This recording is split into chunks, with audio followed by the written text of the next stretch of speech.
Wilds of Eldraine's Enchanting Tales bonus sheet is gifted us with reprints of some of the most powerful enchantments in Magic's history. So today, let's overlook all those cool cards to pull off a janky mill combo instead. Fraying Sanity is a staple of Pioneer and Explorer mill strategies that basically doubles the number of cards your opponent mills at the end of each turn. So if we were to, mill half of their library, then the Fraying Sanity will mill the other half as the turn ends and win us the game on the next upkeep. So how are we going to traumatize our opponent, you may be asking? Well, that's where Terisian Mindbreaker from the Brothers War comes in. Whenever this mechanical menace attacks, the defending player mills half their library, giving us a potential turn 4 victory with the curse in play. To add some extra security from counterspells and to give the Mindbreaker haste, we can also use its Unearth ability for 1 generic and 3 blue mana to return it from the graveyard directly onto the battlefield. Naturally, we'll need to be sticking our Mindbreakers in our graveyard, which is exactly what the rest of our deck is looking to do. We have a bunch of looting effects in Consider, Chart of Course, Izzet Charm, and Prismari command to help us churn through our deck and place the Juggernauts in the yard. The rest of our deck acts like an Izzet Control deck with a suite of counterspells and burn spells to disrupt our opponent and carve our path to victory. The deck is completed with 23 lands, all of which produce blue mana to pay for that heavy unearth cost. To test out the power of this funky brew, I took this list to a best of 1 Explorer event on MTG Arena, where we continue to play game after game until we either win 7 games or lose 3 games. At the end of the video, I'll open up any prize packs that we win, so be sure to stick around till the end for some sweet pulls. Now, let's see if Izzet Fraying Mindbender has what it takes to compete in Explorer.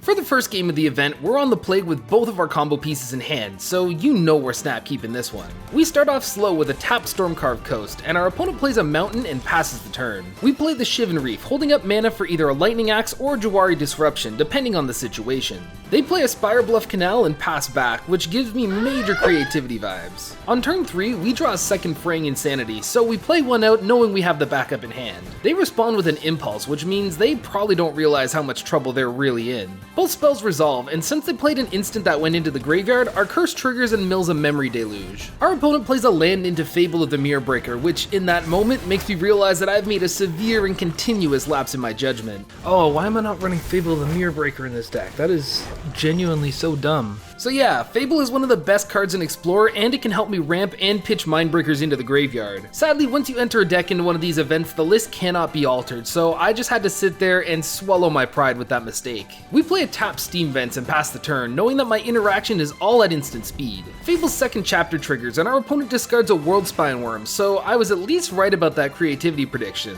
It gets shuffled back into our opponent's library, and then they shock a Steam Vents and attack with the Goblin token. They're probably looking to go off this turn, so I axe the Goblin, pitching the Mindbreaker as an additional cost. The removal spell resolves and our opponent just passes the turn back. We're so close to winning this on our turn, so I check their graveyard to see what removal spells they've used up and decide to unearth the Mindbreaker. They channel Sokanzan in response, which is great for us because it reduces the number of potential answers they have for our impending Juggernaut. The Mindbreaker hits the battlefield and our opponent sees the combo that we've assembled and scoops up the game. Once again, we're blessed with both of our combo pieces in our opening hand, so we take those whenever we get them. We start off with a Spirebluff Canal to bluff some interaction and pass the turn, and our opponent plays a tapped Sacred Foundry. Boros isn't too popular in Explorer, so this is potentially either heroic or convoke.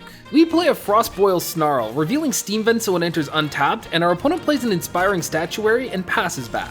Since we don't know what our opponent is up to yet, we go for the risky Fraying Sanity play. White can be kinda tricky with some removal spells that hit non-land permanents and some incidental enchantment destruction. But if my guess is right, Heroic won't have any answers to it, and Convoke only runs Conclave Tribunal, which they can't cast yet. Our opponent responds with a Resolute Reinforcement, so yeah, this is definitely the Convoke deck. Both spells resolve, and our opponent spends their turn digging with Knight Errant of Eos, revealing a Thraben Inspector and an Ornithopter. We untap, giving us access to our counterspells once again, and since all we care about now is dumping our Mindbreaker, we pass and hold up the Prismari command.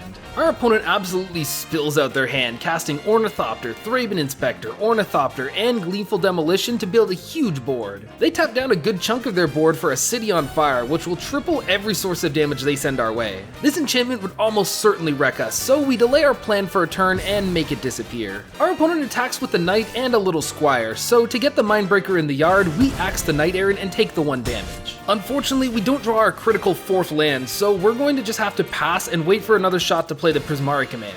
Our opponent continues to grow their board, then attacks us for 5 with some soldiers and goblins. They tap down the rest of their team for a venerated Loxodon, setting them up for lethal next turn, so we have to fire off the command to draw 2, discard 2, and make a treasure token.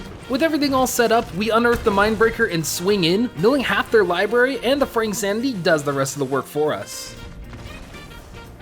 Hey, if you're enjoying the video so far, it would really help me out tremendously if you could hit that like button, and if you want to see more MTG content just like this, please tap that subscribe button to see all future uploads whenever they release. Now that I'm done shilling myself, let's get through the rest of this bracket. Game 3 has us on the draw with half of our combo in hand, so we decide to keep and our opponent plays a snow-covered island. Oh boy, we're against Mono Blue Spirits, a deck that gets on my nerves every time I match into it. The constant barrage of counterspells means it's going to be really tricky to get a Fraying Sanity to resolve, but if it does, we should be golden. We play out a Tap Snarl, and they flash in a Spectral Sailor on our end step. They play a Faceless Haven and enchant the Pirate with a Curious Obsession, allowing them to swing for 2 and draw a card. Notice how they played the colorless land last turn, meaning that we're free to play Hall of Storm Giants and Izzet Charm the Spirit to death. Again. They run out of land into an Ascendant Spirit, and we fire back with Spire Bluff Canal into Charter Course, where we pick up some counterspells and toss out the Mindbreaker. They buff their Spirit on our end step, and then stick a Combat Research to it on their turn. Oh, great. Now we're back where we started, and there's no way they don't have any counter magic up by now. The Spirit gets in for 2 damage and draws them a card, and since we want to play it safe, we decide to play a land and pass the turn right back. They flash out another Sailor, so we make Disappear it to get it out of here. They pay 2 mana to fizzle our spell, but another Make Disappear resolves while they're out of mana. Ascendant Spirit gets upgraded to a 4/4 flyer, and with no removal spells to get rid of it, this thing has us on a serious clock. Our turn rolls around where an Izzet Charm finally gets us a Fraying Sanity, but we don't have enough open mana to cast it. This slow rolling gives our opponent the chance to pump the Spirit yet again, and now we only have 1 more turn to answer their threat. Sadly, now that it's got 6 toughness, it's completely out of our removal range, and we don't have 2 burn spells to take it down in 1 turn. Unfortunately, we're gonna have to take our first L just 1 turn too short to combo off. Fresh from the wounds of last game, we get blessed with both combo pieces in our opening hand. We're on the draw with 2 tap lands, which isn't ideal, but we can make it there if we don't get Thought Seized. I noticed that our opponent is running Kahira as a companion, which means that we're either up against Cat Tribal or Blue-White Control. They play a Plains and pass the turn to us, so we play a Tap Snarl and pass it right back. They repeat their last turn, and we do the same thing. On turn 3, they miss their land drop, which really feels bad, but we honestly take those when we're running the jank that we're running. We cast a Consider to find another land drop, which we're going to need in order to drop the Fraying Sanity. We play out the Canal and then get the Curse out, which somehow manages to stick. Sadly for them, our opponent misses a land drop yet again, and they have to discard a Memory Deluge to hand size, confirming the control matchup. If they've got nothing to do, then we can take advantage of their misfortune by playing a Prismari command to loot and make treasure. Now we have mana up to counter an enchantment removal spell, and we have our combo ready to fire off next turn. Our opponent finally finds a land, and oh no, it's a tap Castle Vantress. If they weren't a control player, I might actually feel a little sad for him. With another land off the top, we have the mana to unearth the Mindbreaker and leave up a counterspell if things go south. Good thing we did too, because they try to Fateful Absence our Juggernaut before combat, but we have the Spell Pierce to keep it safe. We swing in and give them the old 1-2 punch, and then take out control in a satisfying yet totally warranted victory. Alright, don't you worry control players, you haven't been entirely misrepresented. We start this game on the play with nearly everything that we could ask for, so we play the Spire Bluff Canal and they play an Irrigated Farmland. That's right, we're getting a control rematch. No open mana means that we're free to loot with Izzet Charm and pitch one of our Mindbreakers. Our opponent plays a Glacial Fortress out, then plays Strict Proctor. This lets them counter enter the battlefield effects, but specifically it counters the effect of Lotus Field, which lets them get way ahead on mana very early in the game. We can't let them get away with that play, so we Lightning Strike down the Proctor and pass the turn. Our opponent just plays out a Fair Deserted Beach instead, and we run out the Consider to grab a Steam Vents. We play the Frostboil Snarl untapped and pass our turn back, and then they pass immediately back to us, so we go for the Prismari command to loot and ramp. We still can't find the curse, so we have to cast another command on our turn, and surprise surprise, we whiff again. They go for another Strict Proctor, which we make disappear, and then they pass the turn. I make a really dumb misplay in this moment by playing our land first. I should have played the Prismari command first to keep at least one of those cards in my hand, but until we draw our next card, playing the Prismari command would essentially only mill us for 2. In order to not discard to hand size, our opponent plays a March of Otherworldly Night on our treasure token, which is truly something you don't see every day. Our Prismari command is a success this time, and while it might be a bad idea to run into open mana, we try to play the Fraying Sanity just hoping that it'll stick. Somehow we actually get there, but our opponent just ruins our day by marching marching it away. Oh, great. Now we're empty-handed and desperately trying to top deck our combo against a counterspell and removal heavy opponent. Unsurprisingly, we struggle to find the next Fraying Sanity, slowly falling out of the game as they build their board. We manage to get in a hit with Hall of the Storm Giant, but they play a Wandering Emperor that keeps building up tokens so that we just can't attack into it. While we weren't dead for a few turns and we should believe in the heart of the cards and yada yada yada, I'm not going to waste any more of my time fighting the fight that we're never going to win. We get to play first in game 6, but this starting hand has a whole lot of nothing, so we got a mulligan. At least we're halfway to combo town with our second hand, so we bottom a spare Izzet Charm and keep the other 6. Turn 1 is an uneventful land go for both sides, so we loot with Izzet Charm on turn 2, drawing into the Fraying Sanity just like that. We're on the right track to Splinter Twin them out by turn 4 if they don't have any interaction. In fact, this may actually just be the case because they just play a Shacklegeist and pass the turn. Before we can celebrate a turn 4 victory, we get severely humbled by drawing a tap land, meaning we can't even get out the Fraying Sanity this turn. Things just got really bad for us, especially with a potential Spell Queller to answer our curse. We take a hit from the Shacklegeist, dropping to 16 life, and with all of their open mana, we play it safe with a Jwari Ruin and pass the turn. Before our turn is up, they try to sneak out an Errant and Giada past us, which eats a Make Disappear. We take another hit from Shacklegeist, and since we're not able to answer a Spell Queller with just 1 mana left over, we have to pass another turn. They flash in Rattle Chains at the end of our turn, so we strike it down in response to its Enter the Battlefield trigger. They toss out a Flash Speed Mausoleum Wanderer, and the Rattle Chains gets eliminated.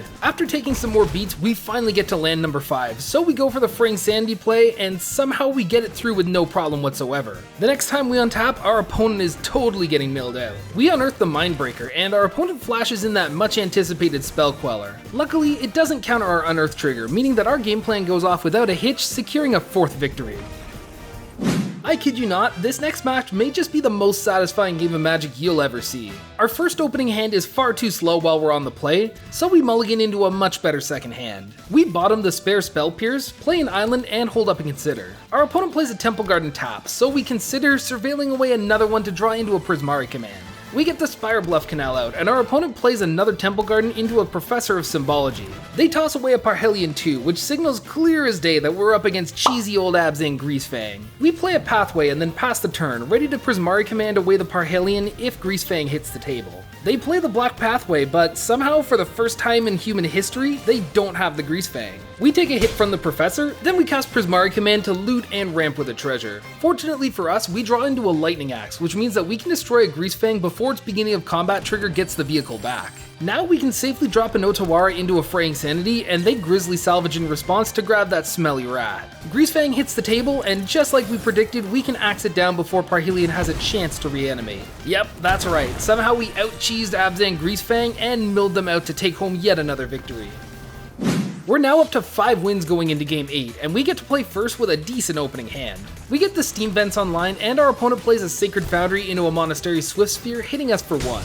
Do my eyes deceive me, or is that Boros Heroic? We play a land and pass, and they get out a 10th District Legionnaire and full swing. The easiest way to deal with a Heroic deck is to take out all of its little creatures until they draw all instants and sorceries. So we Lightning Strike the Legionnaire and take 1 more damage. On our turn, we finally mix it up with Izzet Charm, dealing 2 damage to the Swift Spear to get rid of it. They spend their turn buying Giganta, which is music to our ears, so now we're free to loot and ramp with Prismari command. What's even better is that we grabbed a Brotherhood's End, which can wipe away any remaining creatures that our opponents may try to slip by us. Sadly, they did manage to draw a Monastery Swift Spear, which gets in with a Defiant Strike to deal 3 damage to us. Our chart of course digs a couple cards deeper, but sadly there's no sign of Fraying Sanity. Somehow our opponent completely returns from the brink with an Illuminator Virtuoso, which is a surprisingly quick killer in this archetype. On our turn, we go for the Brotherhood's End to try to clear the board, but the Heroic player always has an answer. They protect the Virtuoso with God's Willing, conniving away at Giganta, so we fire off a Lightning Axe to take out the Virtuoso for good. Despite our small victory, they still manage to play Invigorated Rampage, which keeps the Swift Spear out of Wrath range. Now we're empty-handed against an aggressive deck that only gets better if we can't take care of their creatures. Somehow they just manage to find all of their creatures when they play out a Swift Spear and a Virtuoso again. And with nothing to top deck, we unearth a Mindbreaker out of desperation. As if we couldn't have got God any harder, they have the Reckless Rage to destroy our Juggernaut. We take another hit and drop down to 4 life, and Spell Pierce just isn't gonna get us there. We take a celebratory Mindbreaker spin, but get taken out by the most resilient Heroic player of all time.